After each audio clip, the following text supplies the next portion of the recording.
नमस्कार दोस्तों, आज हम बात करेंगे भारत में आध्यात्मिक गुरुओं द्वारा शुरू की गई ध्यान यात्रा के बारे में। इस वीडियो के द्वारा हम यह जानने की कोशिश करेंगे कि इस यात्रा का लक्ष्य क्या है। ज़्यादा से ज़्यादा लोगों को स्पिरिचुअलिटी और ध्यान से जोड़कर उन्हें जीवन का सही मतलब समझाना या फिर कुछ और। अच्छा, आपके विचार से क्या ध्यान यानी मेडिटेशन से जीवन को बदला जा सकता है? इसके अलावा हम कांग्रेस के दिग्गज नेता राहुल गांधी के भारत जोड़ो यात्रा की रियलिटी, उसकी ज़रूरत और चेंज की पॉसिबिलिटीज़ के बारे में बात करेंगे। अब देखना यह होगा कि एक नई विचारधारा के स्वागत में कितने भारतीय भारत जोड़ने के लिए आगे आते हैं।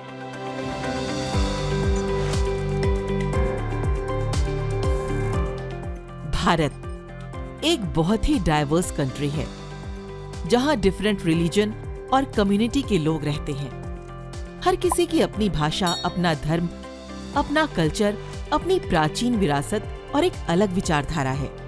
जब भी आध्यात्मिकता की बात आती है तो अक्सर लोग इसे धर्म और अपने इष्ट से कनेक्ट करते हैं, लेकिन स्पिरिचुअलिटी सिर्फ भगवान से जुड़ना नहीं है, बल्कि इसका सीधा सा मतलब खुद को जानना और सही व गलत को समझना है। ध्यान यात्रा की बात करें तो इसे ईशा फाउंडेशन ऑर्गेनाइज करवाती है।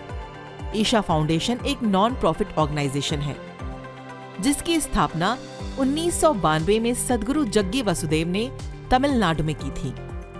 ये फाउंडेशन हर साल 2 सप्ताह की एक ध्यान यात्रा ऑर्गेनाइज करवाती है, जिसमें सैकड़ों तीर्थयात्रियों को गढ़वाल क्षेत्र के पहाड़ों और हिमालय की सैर करवाई जाती है, ताकि इस ध्यान यात्रा के जरिए लोग खुद को जान सकें। आखिर ध्यान या मेडिटेशन है क्या? पूरी कंसंट्रेशन के साथ अपनी प्रेजेंस को महसूस करना, अपने मन को सुनना और एक इमॉर्टल पावर को फील करना जो कहीं और नहीं बल्कि हमारे चारों ओर मौजूद है, बिजी होने की वजह से या फिर कुछ और। लेकिन आज हम लाइफ का सही मतलब ही भूल चुके हैं। सुबह उठना और स्कूल, कॉलेज या जॉब पर जाना और शाम को लौटना, रोज की यही रूटीन, खाना पीना, काम और आराम। इन सब के बीच क्या कभी आपने मेंटल पीस के बारे में सोचा है? दूसरों की पसंद या नापसंद का शायद आपको पता हो, लेकिन क्या आप खुद को जानते हैं और कितना? या वो लोग जो किसी डर या किसी और कारण से खुद को हमेशा इग्नोर या अवॉइड करते हैं? इस ध्यान यात्रा का असली मतलब खुद को जानना है।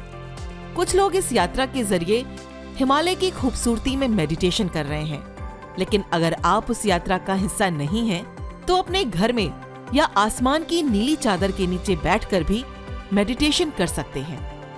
फर्क नहीं पड़ता है कि ये ध्यान यात्रा किस गुरु या किस धर्म के लोगों ने शुरू की है, लेकिन मेडिटेशन से आप वो फिजिकल या मेंटल कंफर्ट पा सकते हैं जो आपको इमोशनल हैप्पीनेस, शांति और संतुलन के अलावा ओवरऑल हेल्थ को सुधारने में हेल्प करेगी।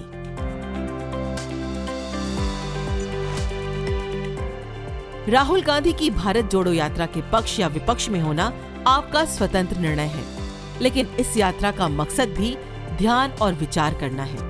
भारत के हर कोने, हर शख्स तक पहुंचना बहुत चैलेंजिंग है और कुछ वीडियो या क्लिप्स के जरिए हर कोई देश के उन अछूते हिस्सों या लोगों को देख रहा है जो विकसित होते भारत में कहीं पीछे छूट गए हैं।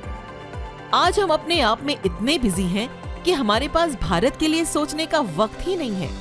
अगर हमें poverty, health care, low literacy rate, over population, unemployment, caste and gender discrimination जैसी तमाम प्रॉब्लम से बाहर निकलना है, तो हमें अपने वतन के लिए सोचना होगा, ताकि हम अपनी आने वाली पीढ़ियों को सुनहरा भविष्य और एक विकसित उज्जवल भारत दे सके। धर्म, कम्युनिटी और जातीय बंधनों से आजाद होकर भारत अपने हर सिटीजन को जोड़ने में कामयाब होता है, तो सालों पहले देखा गया अखंड भारत का सपना पूरा हो जाएगा। अपनी इंडिविजुअल लाइफ से बाहर निकलकर भारत के सोशल, पॉलिटिकल और इकोनॉमिक मुद्दों पर ध्यान देना भी हर भारतीय की जिम्मेदारी है। ध्यान यात्रा हो या फिर भारत जोड़ो यात्रा, दोनों का उद्देश्य भारत को जोड़ना है, भारत के हर नागरिक को अवेयर करना है। अपने तमाम मतभेदों के बावजूद आइए द रेवोल्यूशन देशभक्त हिंदुस्तानी के साथ अपने देश की भलाई के लिए एकजुट हो जाएं।